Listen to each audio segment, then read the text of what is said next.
Welcome back to Reading with Intentions. This is a second level reader, Frog and Toad Together by Arnold Lobel.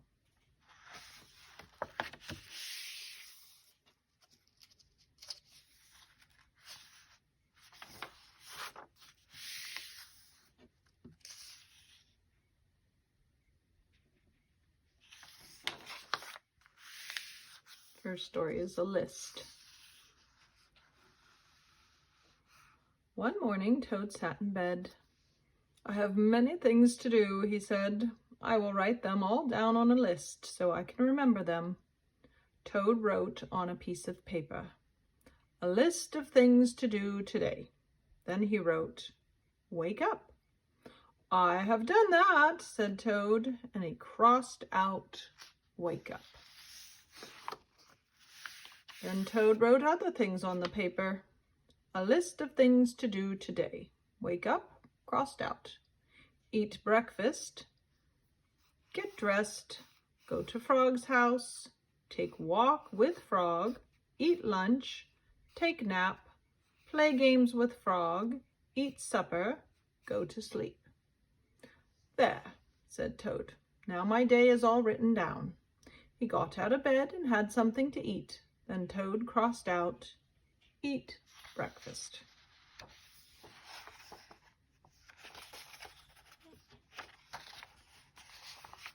Toad took his clothes out of the closet and put them on. Then he crossed out, "Get dressed." Toad put his list in his pocket. He opened the door and walked out into the morning. Soon Toad was at Frog's front door. He took the list from his pocket and crossed out, "Go to Frog's house." Toad knocked at the door. "Hello," said Frog.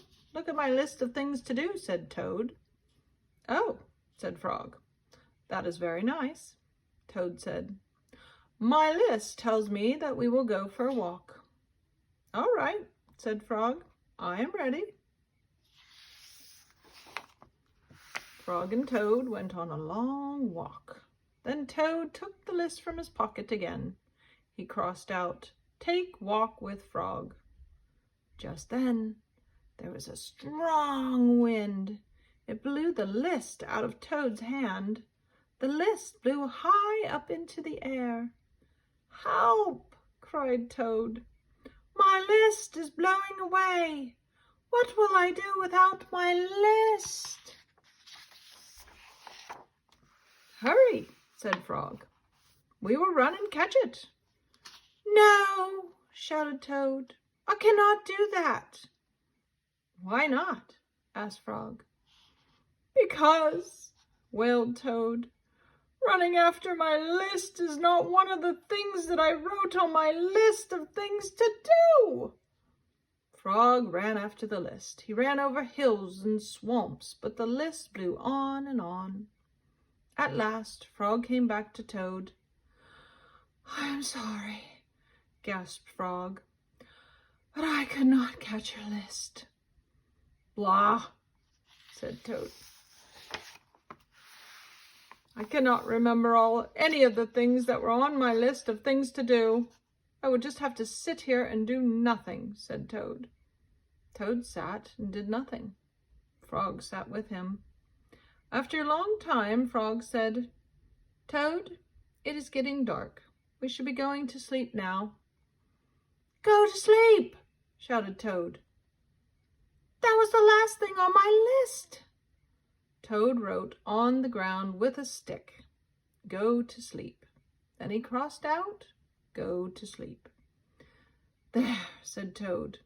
"Now my day is all crossed out." "I am glad," said Frog.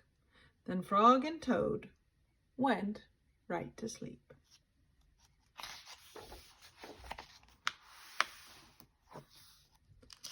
This one's called The Garden. Frog was in his garden. Toad came walking by. "What a fine garden you have, Frog," he said. "Yes," said Frog. "It is very nice, but it was hard work." "I wish I had a garden," said Toad. "Here are some flower seeds. Plant them in the ground," said Frog, "and soon You will have a garden." "How soon?" asked Toad. "Quite soon," said Frog. Toad ran home. He planted the flower seeds. "Now, seeds," said Toad, "start growing." Toad walked up and down a few times, and the seeds did not start to grow. Toad put his head close to the ground and said loudly, "Now, seeds, start growing." Toad looked at the ground again. The seeds did not start to grow. Toad put his head very close to the ground and shouted, "Now, seeds, start growing." Frog came running up the path. "What is all this noise?" he asked. "My seeds will not grow," said Toad. "You are shouting too much," said Frog. "These poor seeds are afraid to grow." "My seeds are afraid to grow?" asked Toad. "Of course," said Frog. "Leave them alone for a few days. Let the sun shine on them. Let the rain fall on them. Soon your seeds will start to grow." That night, Toad looked out of his window. "Drat," said Toad. "My seeds have not started to grow. They must be afraid of the dark." Toad went out to his garden with some candles. "I will read the seeds a story," said Toad. "Then they will not be afraid." Toad read a long story to his seeds. All the next day, Toad sang songs to his seeds, and all the next day, Toad read poems to his seeds. All the next day, Toad played music for his seeds. Toad looked at the ground. The seeds still did not start to grow. "What shall I do?" cried Toad. "These must be the most frightened seeds in the whole world." Then Toad felt very tired, and he fell asleep.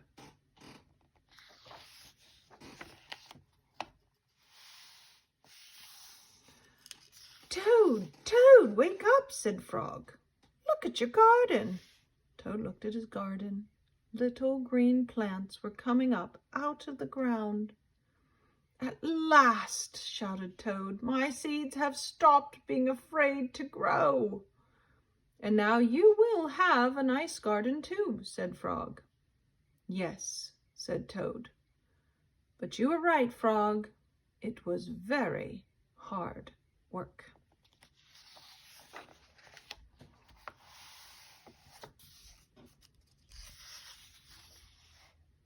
Cookies. Toad baked some cookies. "These cookies smell very good," said Toad. He ate one. "And they taste even better," he said. Toad ran to Frog's house. "Frog, Frog," cried Toad, "taste these cookies that I have made." Frog ate one of the cookies. "Whew, these are the best cookies I have ever eaten," said Frog. Frog and Toad ate many cookies, one after another. "You know, Toad," said Frog, with his mouth full, "I think we should stop eating. We will soon be sick." "You are right," said Toad. "Let us eat one last cookie, and then we will stop." Frog and Toad ate one last cookie. There were many cookies left in the bowl. "Frog," said Toad, "let us eat one very last cookie, and then we will stop." Frog and Toad ate one very last cookie. "We must stop eating," cried Toad, as he ate another. "Yes," said Frog, reaching for a cookie. "We need willpower." "What is willpower?" asked Toad. "Willpower is trying hard not to do something that you really want to do," said Frog. "You mean like trying not to eat all of these cookies?" asked Toad. "Right," said Frog. Frog put the cookies in a box. "There," he said. "Now we will not eat any more cookies." "But we can open the box," said Toad. "That is true," said Frog. Frog tied some string around the box. "There," he said. "Now we will not eat any more cookies." "But we can cut the string and open the box," said Toad. "That is true," said Frog. Frog got a ladder. He put the box up on a high shelf. "There," said Frog. "Now we will not eat any more cookies. But we can climb the ladder and take the box down from the shelf and cut the string and open the box," said Toad. "That is true," said Frog. Frog climbed the ladder and took the box down from the shelf. He cut the string and opened the box. Frog took the box outside. He shouted in a loud voice, "Hey, birds! Here are cookies!" Birds came from everywhere. They picked up all the cookies in their beaks and flew away. "Now we have no more cookies to eat," said Toad sadly. "Not even one." "Yes," said Frog, "but we have lots and lots of willpower." "You may keep it all, Frog," said Toad. "I'm going home now to bake a cake."